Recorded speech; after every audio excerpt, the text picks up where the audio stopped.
नमस्कार, मैं सतीश कुमार यादव आपका एसके बुक्स के यूट्यूब चैनल पर स्वागत करता हूं। आज हम बात करने वाले हैं टेरिटोरियल आर्मी टीए भर्ती परीक्षा 2024 के बारे में। देखें, ये एसके पब्लिकेशन के द्वारा जारी महत्वपूर्ण पुस्तकें हैं। जैसे ये बुक है टेरिटोरियल आर्मी जनरल ड्यूटी भर्ती परीक्षा के लिए, जो कि बहुत ही महत्वपूर्ण पुस्तक है। इसी प्रकार ये टेरिटोरियल आर्मी जनरल ड्यूटी भर्ती परीक्षा के लिए 50 पेपर्स हैं, जो कि बहुत ही महत्वपूर्ण हैं। इसी प्रकार एक बुक है अग्निवीर आर्मी सामान्य ज्ञान वस्तुनिष्ठ के लिए, जो कि GD, office assistant, technical nursing, veterinary, tradesman, महिला पुलिस व टेरिटोरियल आर्मी भर्ती परीक्षाओं के लिए है। और देखें, आर्मी के पेपर में ज्यादातर जीके के क्वेश्चन का एक स्तर होता है, इसलिए हमने आर्मी के एग्जाम में पूछे गए क्वेश्चन का समावेश इस बुक में किया है। और इस पुस्तक की एक महत्वपूर्ण विशेषता है कि सभी प्रश्नों की एक्सप्लेन यानी व्याख्या की गई है। और आज हम बात करने वाले हैं कॉन्स्टिट्यूशन के टॉपिक संविधान की अनुसूचियों के ऊपर। आज का अपना टॉपिक है अनुसूची यानी शेड्यूल। तो देखिएगा, मूल संविधान में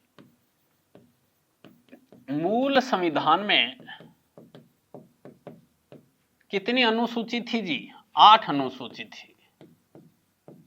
जबकि वर्तमान में कितनी अनुसूची हैं? 12 अनुसूची हैं। वर्तमान में कितनी है जी? 12। मूल संविधान उसे कहते हैं जिस दिन भारत का संविधान क्या हुआ था? लागू हुआ था। तो यानी 26 जनवरी 1950 को यानी मूल संविधान में कितनी अनुसूची थी? 8। जबकि वर्तमान में कितनी अनुसूचियां हैं? 12। यानी यहां पर अनुसूचियों की संख्या जुड़ी है जी, 8 से 9, 10, 11, 12 हुई है। जबकि मूल संविधान में अनुच्छेद कितने थे? मूल संविधान में अनुच्छेद 395 थे। जबकि भाग कितने थे जी? 22 थे।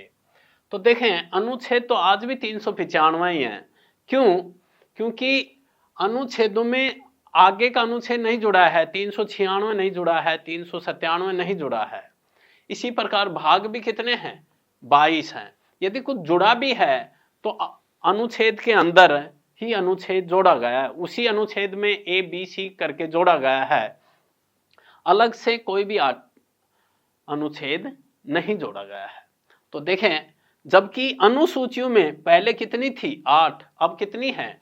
12। 8 के आगे 9, 10, 11, 12 जुड़ी हैं। तो ये पूछा जाए कि वर्तमान में कितनी अनुसूची हैं? 12। जबकि मूल संविधान में कितनी थी? 8 थी। अब देखते हैं कि प्रथम अनुसूची में क्या है, दूसरी अनुसूची में क्या है।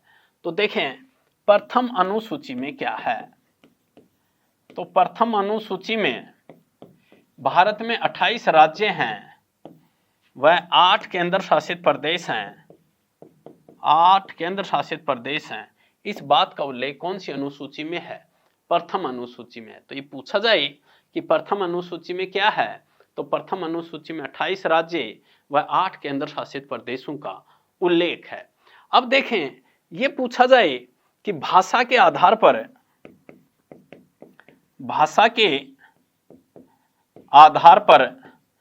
बनने वाला प्रथम राज्य कौन सा था? तो भाषा के आधार पर बनने वाला प्रथम राज्य कौन सा था जी? आंध्र प्रदेश था।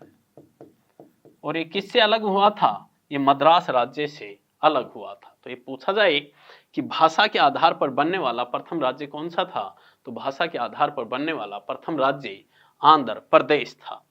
अब देखें, जो ही भाषा के आधार पर आंध्र प्रदेश बना, अन्य राज्यों ने भी इसकी क्या कर दी? मांग कर दी, भाषा के आधार पर अलग होने के लिए।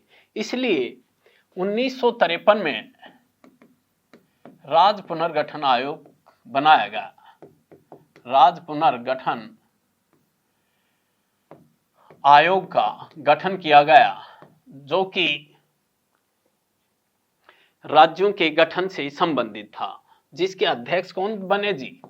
फैजल अली बने। और इसके 2 अन्य सदस्य थे, हृदयनाथ कुंजरू व फैजल अली तो इसके अध्यक्ष थे, वह हृदयनाथ कुंजरू व के.एम. पणिक्कर 2 अन्य सदस्य थे।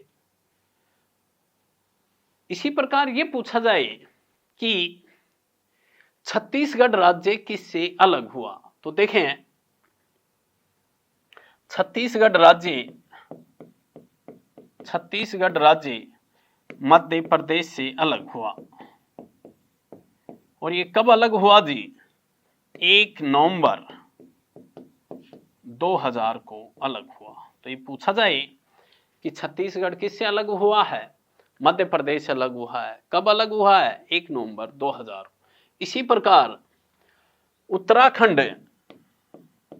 उत्तराखंड राज्य किससे अलग हुआ है? उत्तराखंड राज्य उत्तर प्रदेश से अलग हुआ है। और ये कब अलग हुआ है? ये 9 नवंबर 2000 को अलग हुआ है। इसी प्रकार ये पूछा जाए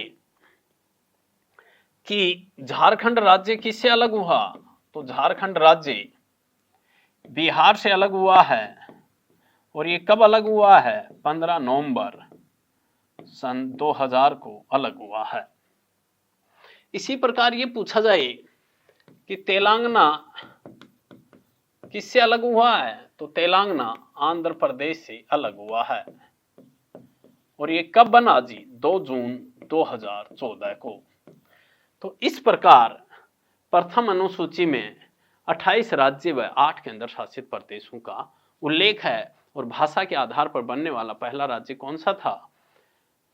आंध्र प्रदेश था। उसके बाद में अन्य राज्यों ने इसकी मांग की, इसलिए 1953 में राज्य पुनर्गठन आयोग बनाया गया, जिसके अध्यक्ष फैजल अली थे व 2 अन्य सदस्य हृदयनाथ कुंजरू व KM पणिक्कर थे।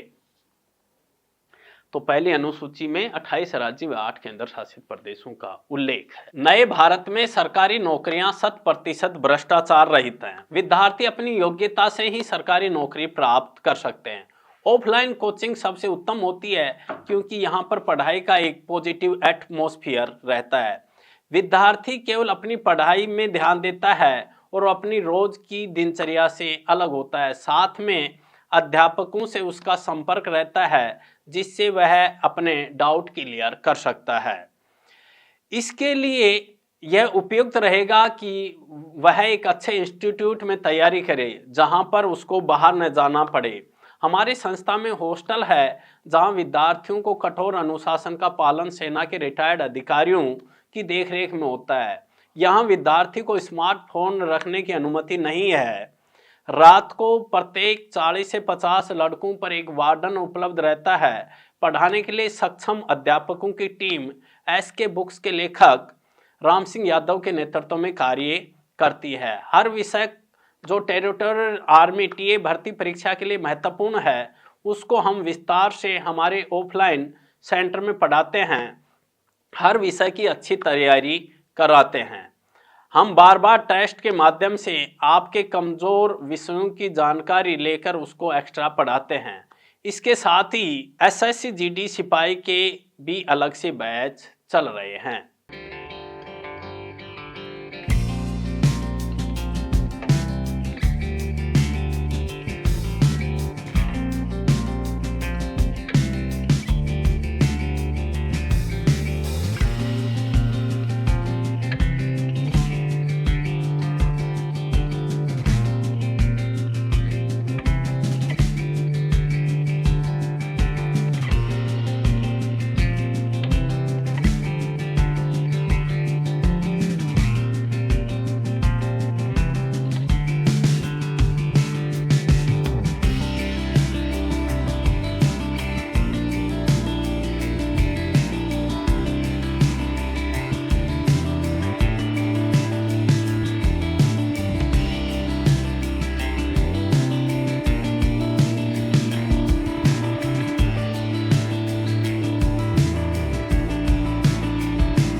इसी प्रकार ये पूछा जाए कि दूसरी अनुसूची किससे संबंधित है, तो देखें दूसरी अनुसूची दूसरी अनुसूची वेतन भत्तों का निर्धारण है। इसमें वेतन भत्तों का क्या है जी?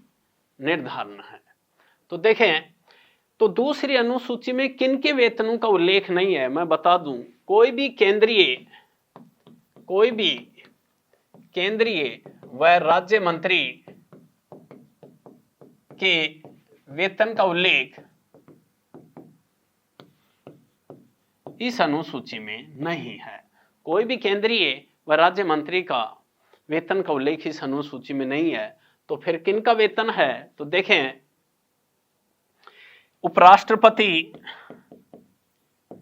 उपराष्ट्रपति का वेतन उसे राज्यसभा के सभापति के रूप में मिलता है। उपराष्ट्रपति का वेतन उपराष्ट्रपति को राज्यसभा के सभापति के रूप में मिलता है। और किसका वेतन है जी? राष्ट्रपति का वेतन, राज्यपाल का वेतन, सुप्रीम कोर्ट के सभी जजों का वेतन, हाई कोर्ट के सभी जजों का वेतन, हाई कोर्ट के सभी जजों का वेतन, सीएजी का वेतन, जो भी संसद सदस्य हैं उन सभी का वेतन कौन सी अनुसूची में है जी? दूसरी अनुसूची में है। तो ये पूछा जाए कि वेतन से संबंधित कौन सी अनुसूची है, तो वेतन से संबंधित दूसरी अनुसूची है। और केंद्रीय व राज्य मंत्री का जो वेतन है इसका उल्लेख दूसरी अनुसूची में नहीं है। बाकी उपराष्ट्रपति को जो वेतन मिलता है उसे राज्यसभा के सभापति के रूप में मिलता है। राष्ट्रपति का वेतन, राज्यपाल का वेतन, सुप्रीम कोर्ट के सभी जजों का, हाई कोर्ट के सभी जजों का, सीएजी का वेतन दूसरी अनुसूची में है। इसी प्रकार है कि तीसरी अनुसूची में क्या है? तो देखें, तीसरी अनुसूची शपथ से संबंधित है। तीसरी अनुसूची किससे संबंधित है जी? शपथ से संबंधित है। देखें, तीन में, शपथ में भी तीन ही शब्द हैं और अनुसूची भी कौन सी है? तीसरी है। तो देखें, तीसरी अनुसूची में किसकी शपथ का उल्लेख नहीं है, ये ध्यान रखना है। राष्ट्रपति, उपराष्ट्रपति व राज्यपाल की शपथ का उल्लेख, राष्ट्रपति, उपराष्ट्रपति व राज्यपाल की शपथ का उल्लेख तीसरी अनुसूची में नहीं है। क्यों नहीं है? क्योंकि इनके अनुच्छेद हैं। राष्ट्रपति की शपथ जैसे आर्टिकल 60 में है, इसी प्रकार उपराष्ट्रपति व राज्यपाल की शपथ से संबंधित इनके आर्टिकल हैं। तो तीसरी अनुसूची में राष्ट्रपति, उपराष्ट्रपति व राज्यपाल की शपथ का उल्लेख नहीं है। जबकि तो किन किन की शपथ है जी? सुप्रीम कोर्ट के सभी जज, सुप्रीम कोर्ट के सभी जज, हाई कोर्ट के सभी जज, हाई कोर्ट के सभी जज, संसद सदस्यों की शपथ, इन सभी की शपथ का उल्लेख कौन सी अनुसूची में है जी? तीसरी अनुसूची में है। तो शपथ से संबंधित कौन सी अनुसूची हो गई जी? तीसरी अनुसूची हो गई। इसी प्रकार ये पूछा जाए कि चौथी अनुसूची में क्या है? तो देखें, चौथी अनुसूची, तो चौथी अनुसूची में राज्यसभा में सीटों के आवंटन से संबंधित है। तो ये पूछा जाए कि राज्यसभा में सीटों के आवंटन से संबंधित कौन सी अनुसूची है? तो राज्यसभा में सीटों के आवंटन से संबंधित चौथी अनुसूची है। जैसे सबसे अधिक राज्यसभा के सदस्य कहां से चुने जाते हैं जी? उत्तर प्रदेश से। और उत्तर प्रदेश से राज्यसभा के कितने सदस्य चुने जाते हैं? 31 सदस्य चुने जाते हैं। इसी प्रकार ये पूछा जाए कि राजस्थान से कितने चुने जाते हैं जी? तो राजस्थान से राज्यसभा के 10 सदस्य चुने जाते हैं। इसी प्रकार ये पूछा जाए कि हरियाणा से कितने चुने जाते हैं? तो हरियाणा से राज्यसभा के 5 सदस्य चुने जाते हैं। इसी प्रकार ये पूछा जाए कि बिहार व पश्चिम बंगाल से राज्यसभा के कितने कितने सदस्य चुने जाते हैं, तो 16 सदस्य बिहार व पश्चिम बंगाल से। इस प्रकार चौथी अनुसूची में राज्यसभा में सीटों के आवंटन से संबंधित सभी राज्यों में राज्यसभा की सीटें क्या हैं जी, अलग अलग हैं। तो ये पूछा जाए कि सबसे अधिक राज्यसभा की सीटें कहां पर हैं, तो सबसे अधिक राज्यसभा की सीटें उत्तर प्रदेश में हैं। आपको मैं बता दूं, सबसे अधिक लोकसभा की सीटें भी उत्तर प्रदेश में ही हैं 80, जबकि सबसे अधिक विधानसभा की सीटें भी कहां पर हैं, उत्तर प्रदेश में ही हैं 403। तो कहने का अर्थ है कि राज्यसभा में सीटों के आवंटन से संबंधित कौन सी अनुसूची है जी, चौथी है। इसी प्रकार यह पूछा जाए कि 5वीं अनुसूची में क्या है, तो देखें 5वीं अनुसूची,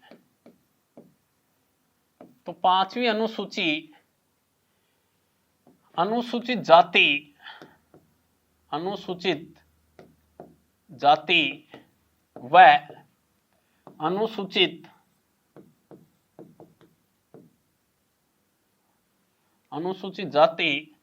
व अनुसूचित जनजाति से संबंधित है। यानी एससी व एसटी, देखें 5 अपन लोग ऐसे लिखते हैं और एससी और एसटी, तो ये ध्यान रखने का तरीका है। तो अनुसूचित जाति व अनुसूचित जनजातियों के प्रशासन से संबंधित है। कौन सी अनुसूची, 5वीं अनुसूची। राष्ट्रपति आर्टिकल 244(1) के तहत विशेष पैकेज जारी करता है।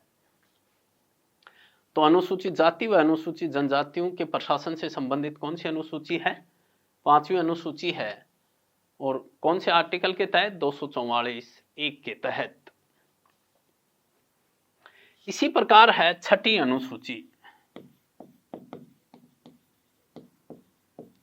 तो देखें 6ठी अनुसूची में 4 राज्यों को विशेष पैकेज दिया गया है, और वो 4 राज्य कौन से हैं, याद रखने का तरीका है अमी में त्रि। इन 4 राज्यों को विशेष दर्जा दिया गया है, जैसे असम, मिजोरम, मेघालय व त्रिपुरा। तो ये पूछा जाए कि असम, मिजोरम, मेघालय व त्रिपुरा, इन 4 राज्यों को 6ठी अनुसूची में आर्टिकल 244(2) के तहत राष्ट्रपति इन 4 राज्यों के लिए विशेष प्रावधान करता है। तो 4 राज्य कौन कौन से हैं, असम, मिजोरम, मेघालय, त्रिपुरा। तो एग्जाम में देगा, इनका चारों का एक ग्रुप दे देगा, बाकी 3 में अलग अलग दे देंगे। तो पूछेगा कि 6ठी अनुसूची किससे संबंधित है, तो इन चारों का ग्रुप याद रखना है, असम, मिजोरम, मेघालय, त्रिपुरा।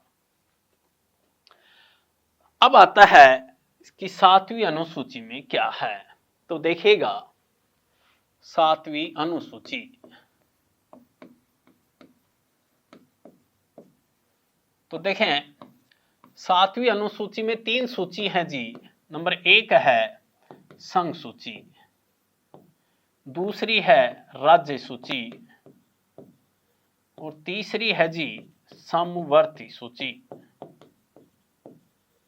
पहली है संघ सूची, दूसरी राज्य सूची व तीसरी कौन सी है जी, समवर्ती सूची है। संघ सूची वह सूची होती है, संघ सूची वह सूची होती है जिस पर कानून केंद्र सरकार बनाती है।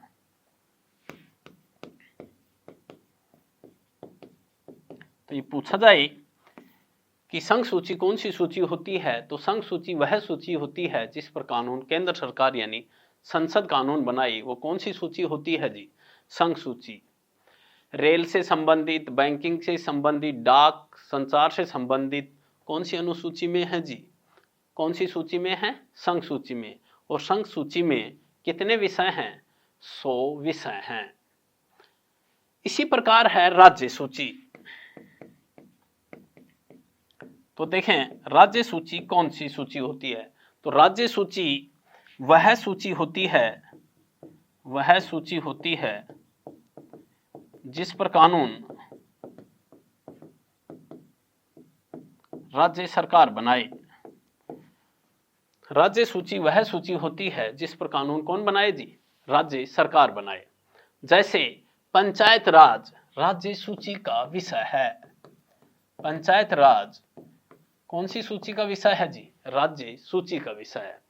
देखें इसमें पहले कितने विषय थे, 66 विषय थे, लेकिन वर्तमान में कितने विषय हैं राज्य सूची में, 61 विषय हैं। क्यों, क्योंकि 42वां संविधान संशोधन 1976 के द्वारा 5 विषय राज्य सूची से हटा करके कहां डाल दिए गई, समवर्ती सूची में डाल दी गई। तो वर्तमान में राज्य सूची में कितने विषय हैं जी, 61 विषय हैं।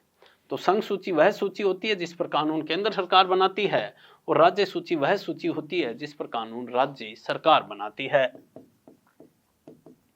इसी प्रकार ये पूछा जाए कि समवर्ती सूची कौन सी होती है, तो समवर्ती सूची वह सूची होती है जिस पर कानून केंद्र सरकार व राज्य सरकार दोनों बनाएं, लेकिन विवाद होने की स्थिति में केंद्र सरकार के द्वारा बनाया गया कानून क्या होता है जी, मान्य होता है। यानी समवर्ती सूची पर केंद्र सरकार भी कानून बनाती है और राज्य सरकार भी कानून बनाती है, लेकिन यदि विवाद हो जाए तो केंद्र सरकार के द्वारा बनाया गया कानून क्या होता है, मान्य होता है। उस समवर्ती सूची में पहले कितने विषय थे, 47 विषय थे, जबकि वर्तमान में कितने विषय हैं, 52 विषय हैं। शिक्षा यानी एजुकेशन, शिक्षा कौन सी सूची का विषय है, तो शिक्षा समवर्ती सूची का विषय है।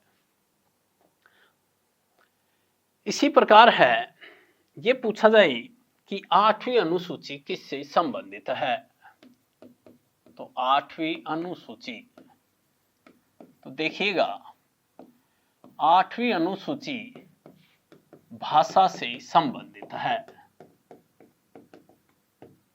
8वीं अनुसूची किससे संबंधित है जी, भाषा से संबंधित है। देखें मूल संविधान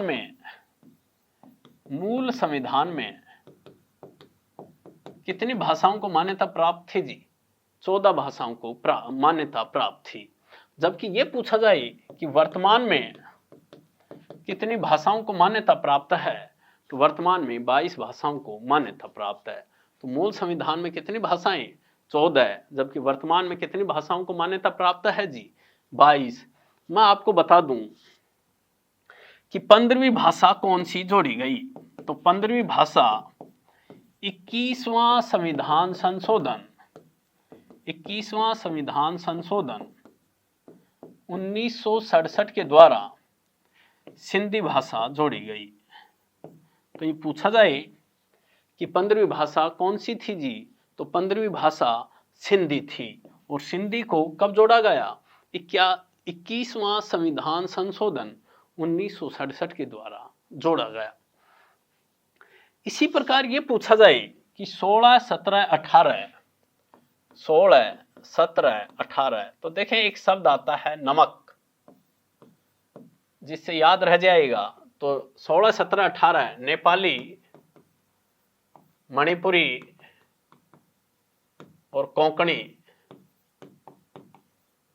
इन 3 भाषाओं को जोड़ा गया है, नेपाली, मणिपुरी व कोंकणी। और जो 16, 17, 18 हैं ये कब जोड़ी गई हैं, इन्हें जोड़ा गया है 71वां संविधान संशोधन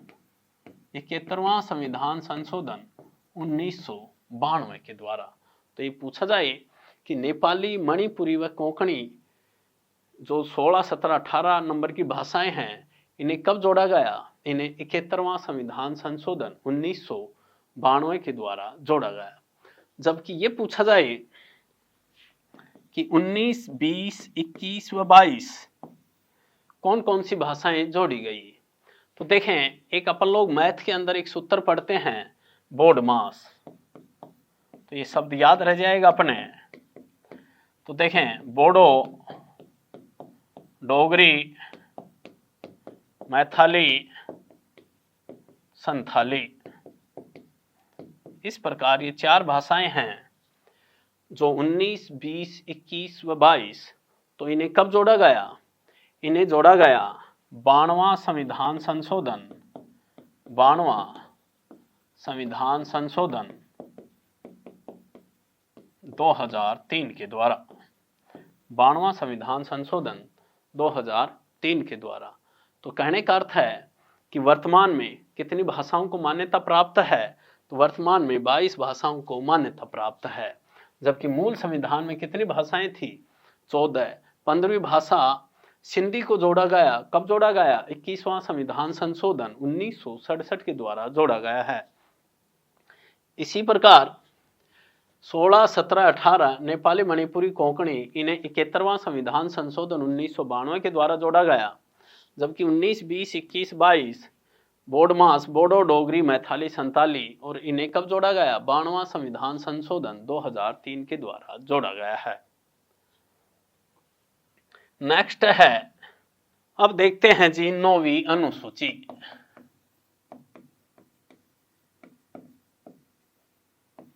तो देखें 9वीं अनुसूची, देखें मूल संविधान में कितनी अनुसूची थी जी? 8। जबकि वर्तमान में कितनी अनुसूचियां हैं? वर्तमान में 9 वर्तमान में कितनी है जी? 12 हैं। तो 9वीं अनुसूची इसे बाद में जोड़ा गया है। 9, 10, 11 व 12 को कब जोड़ा गया है? बाद में जोड़ा गया है। जैसे 9वीं अनुसूची किससे संबंधित है जी? 9वीं अनुसूची भूमि सुधार एवं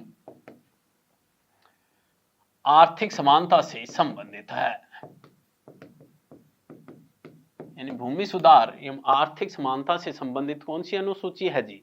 9वीं अनुसूची है। और 9वीं अनुसूची को कब जोड़ा गया? 9वीं अनुसूची को प्रथम संविधान संशोधन 1951 के द्वारा जोड़ा गया है। तो ये पूछा जाए कि 9वीं अनुसूची किससे संबंधित है? तो 9वीं अनुसूची आर्थिक समानता एवं भूमि सुधार से संबंधित है। तथा 9वीं अनुसूची को कब जोड़ा गया? 9वीं अनुसूची को प्रथम संविधान संशोधन 1951 के द्वारा जोड़ा गया है। इसी प्रकार ये पूछा जाए कि 10वीं अनुसूची किससे संबंधित है? तो 10वीं अनुसूची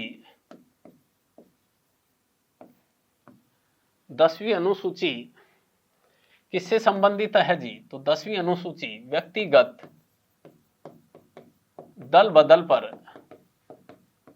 रोक लगाती है। यानी 10वीं अनुसूची किससे संबंधित हुई जी? दल बदल से संबंधित है।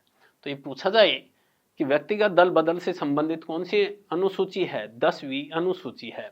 और इसे कब जोड़ा गया? इसे 52वां संविधान संशोधन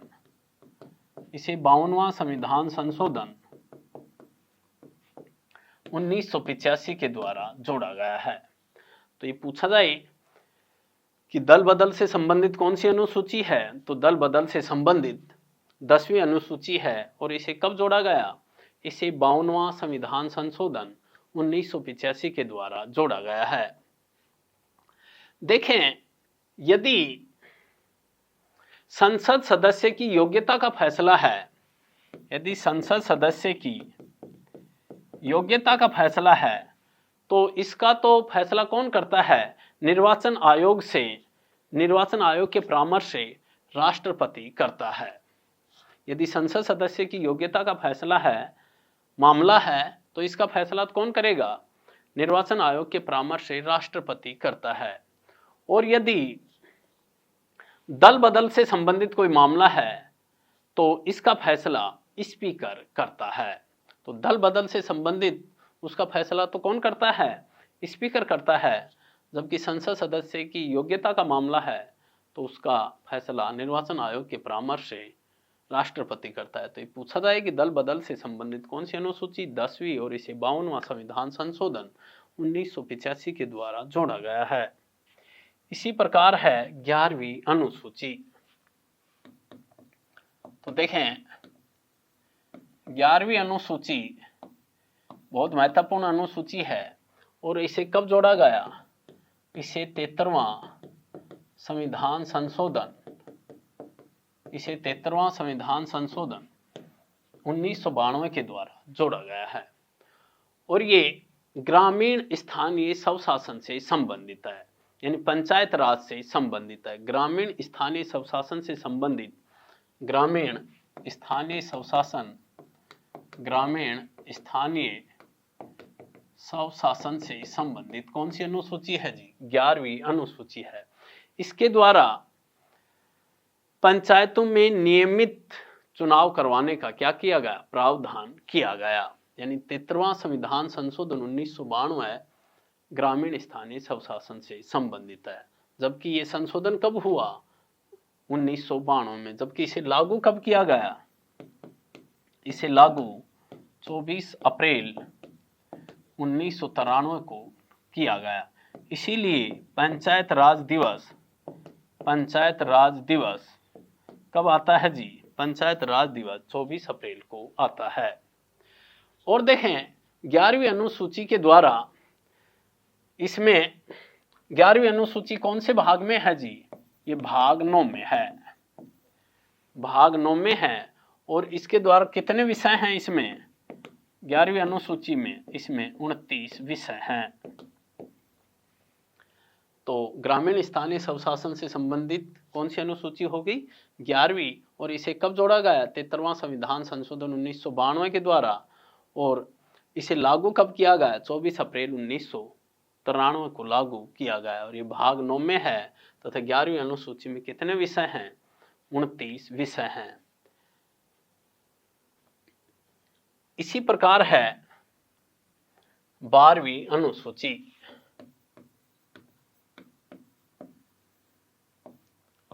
तो 12वीं अनुसूची शहरी निकायों से संबंधित है जी।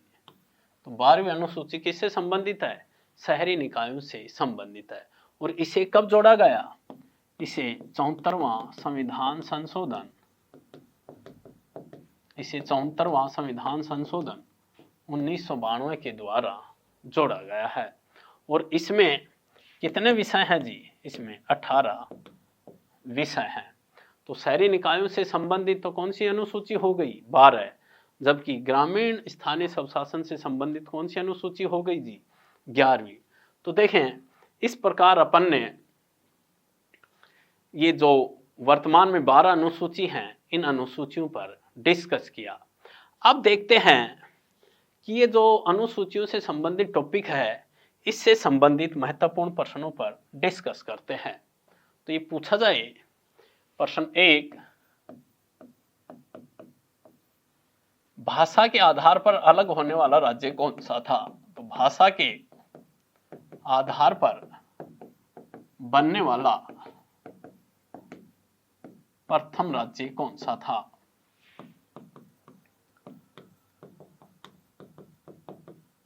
भाषा के आधार पर बनने वाला प्रथम राज्य कौन सा था जी? आंसर होगा आंध्र प्रदेश,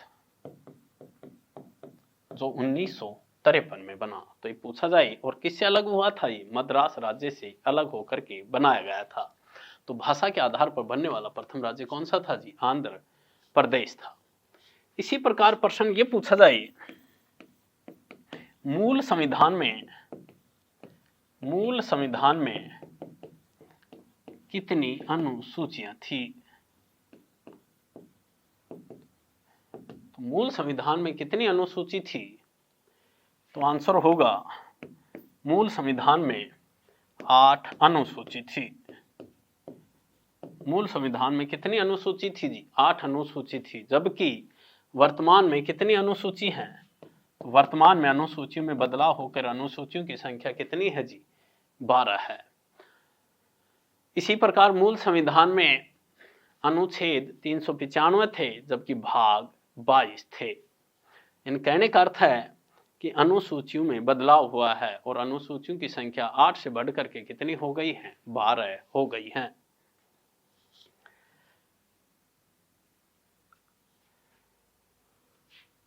इसी प्रकार प्रश्न, राज्यसभा में सीटों के आवंटन से संबंधित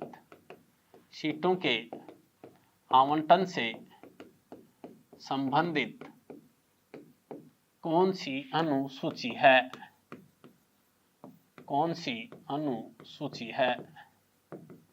तो राज्यसभा में सीटों के आवंटन से संबंधित कौन सी अनुसूची है जी?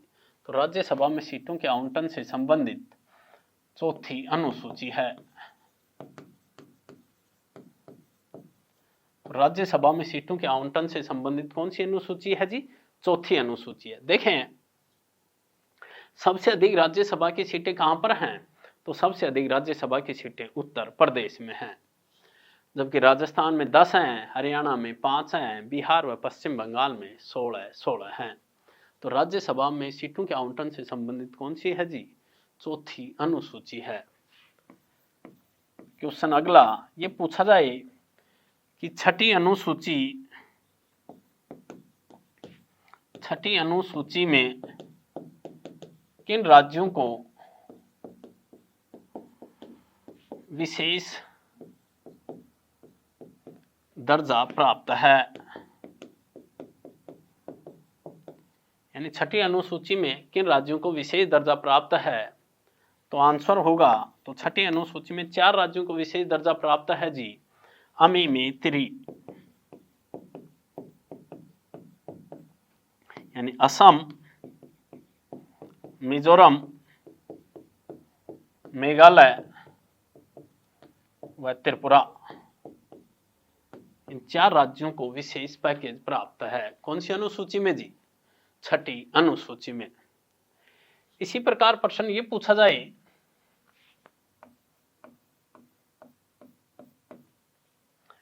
कि समवर्ती सूची क्या है? समवर्ती सूची क्या है? तो देखें, आंसर होगा वह अनुसूची जिस पर केंद्र व राज्य दोनों कानून बनाए, लेकिन विवाद होने की स्थिति में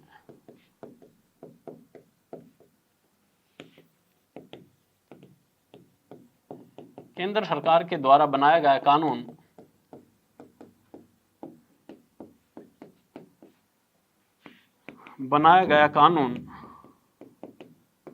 मान्य होता है। एक देखें, समवर्ती सूची शिक्षा से संबंधित है। तो शिक्षा से संबंधित कौन सी अनुसूची है जी? समवर्ती सूची संबंधित है। इसी प्रकार ये पूछा जाए भाषाओं से संबंधित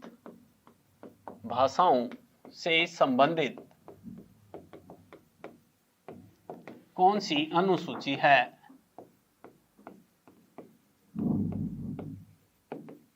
तो भाषाओं से संबंधित कौन सी अनुसूची है जी? तो भाषाओं से संबंधित आंसर आएगा 8वीं अनुसूची है। तो भाषाओं से संबंधित कौन सी अनुसूची है जी? 8वीं। देखें, मूल संविधान में कितनी भाषाएं थी? तो मूल संविधान में 14 थी, जबकि वर्तमान में कितनी भाषाओं को मान्यता प्राप्त है? 22 भाषाओं को मान्यता प्राप्त है। 15वीं भाषा सिंधी, जो कि 21वां संविधान संशोधन 1967 के द्वारा जोड़ी गई, जबकि 16, 17, 18 नेपाली, मणिपुरी, कोंकणी, इसे कब जोड़ा गया जी? 71वां संविधान संशोधन 1992 के द्वारा जोड़ा गया। जबकि 19, 20, 21 और 22 बोडो, डोगरी, मैथिली, संथाली। और इन्हें कब जोड़ा गया जी? इन्हें 92वां संविधान संशोधन 2003 के द्वारा जोड़ा गया है। तो भाषाओं से संबंधित कौन सी अनुसूची है जी? 8वीं अनुसूची है। इसी प्रकार ये पूछा जाए कि प्रथम संविधान संशोधन द्वारा, प्रथम संविधान संशोधन के द्वारा कौन सी अनुसूची जोड़ी गई है? कौन सी अनुसूची जोड़ी गई है? तो आंसर क्या आएगा जी? 9वीं अनुसूची, जो कि आर्थिक समानता एवं भूमि सुधार से संबंधित है। इसी प्रकार प्रश्न ये पूछे कि दल बदल से संबंधित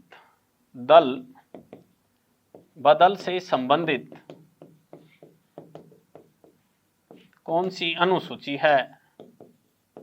कौन सी अनुसूची है? तो दल बदल से संबंधित कौन सी अनुसूची है जी? आंसर आएगा 10वीं अनुसूची। और इसे कब जोड़ा गया? इसे 52वां संविधान संशोधन 1985 के द्वारा जोड़ा गया है। इसी प्रकार ये पूछा जाए कि 73वां संविधान संशोधन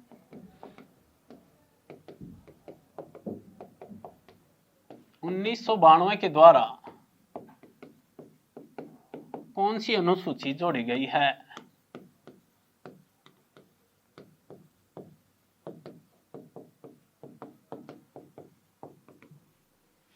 तो आंसर आएगा जी 11वीं अनुसूची। तो देखें, ये जो अपना शेड्यूल से यानी अनुसूची से संबंधित टॉपिक था, उस टॉपिक पर या इससे संबंधित जो महत्वपूर्ण प्रश्न अक्सर परीक्षा में पूछे जाते हैं उनके ऊपर डिस्कस किया। इस एग्जाम के लिए एसके बुक्स सभी शॉप्स पर और ऑनलाइन भी अवेलेबल हैं। अगर आप ऑनलाइन लेना चाहते हैं तो उसका लिंक डिस्क्रिप्शन बॉक्स में अवेलेबल है। इस चैनल पर हम इस भर्ती और अन्य सभी भर्तियों से संबंधित इंपॉर्टेंट जानकारी और स्टडी मटेरियल भी उपलब्ध कराते रहेंगे। तो इस वीडियो को लाइक कीजिए, चैनल को सब्सक्राइब कीजिए और अपने दोस्तों के साथ शेयर भी कीजिए। मिलते हैं अगले वीडियो में। जय हिंद।